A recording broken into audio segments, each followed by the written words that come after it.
এক দেশে ছিল তিন বন্ধু, আলু, পটল আর পেঁয়াজ।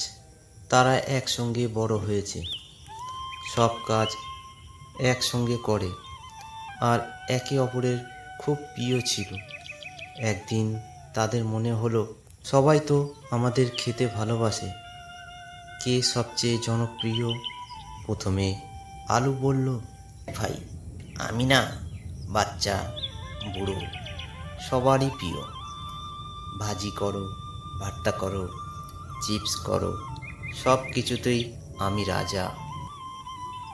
এদিকে পটল হেসে বলল, হা হা হা, ঠিক আছে, কিন্তু আমি যে গরম ভাতে ভাজা হয়ে গেলে, উফ, কি সুগন্ধ! আর ঝোলেও তো আমার কোনো তুলনা নেই। এদিকে পেঁয়াজ গম্ভীর মুখে বলল, তোমরা তো সবাইকে হাসাও, কিন্তু আমি ছাড়া কারো রান্না জমে না। আমাকে কাটতেই চোখে জল আসে সবার, তাও আমাকে ফেলে দেয় না।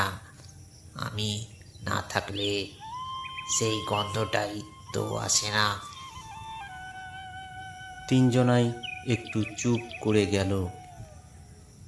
এরপর তারা ঠিক করলো, চলো আমরা তাহলে রান্নাঘরে যাই, কুকার কাকুর কাছে জিজ্ঞাসা করব কার কদর সবচেয়ে বেশি। আলু, পটল আর পেঁয়াজ রান্নাঘরে এসে কুকার কাকুর কাছে জিজ্ঞাসা করতেই রান্নাঘরের রাঁধুনি হাসতে হাসতে বললেন, তোমরা তো সবাই খুব দরকারি। আলু মানেই ঘরের খাবার, পটল মানেই বর্ষার স্বাদ, আর পেঁয়াজ মানেই রান্নার আত্মা। তোমরা একসঙ্গে থাকলেই তো রান্নার জাদু আসে। সেই থেকে আলু, পটল আর পেঁয়াজ কখনো ঝগড়া করেনি। তারা বুঝে গিয়েছিল, সবাই মিলেমিশে থাকলে তবেই রান্না হয় খাসা। তা গল্পটি কেমন লাগলো অবশ্যই কমেন্টে জানাবেন।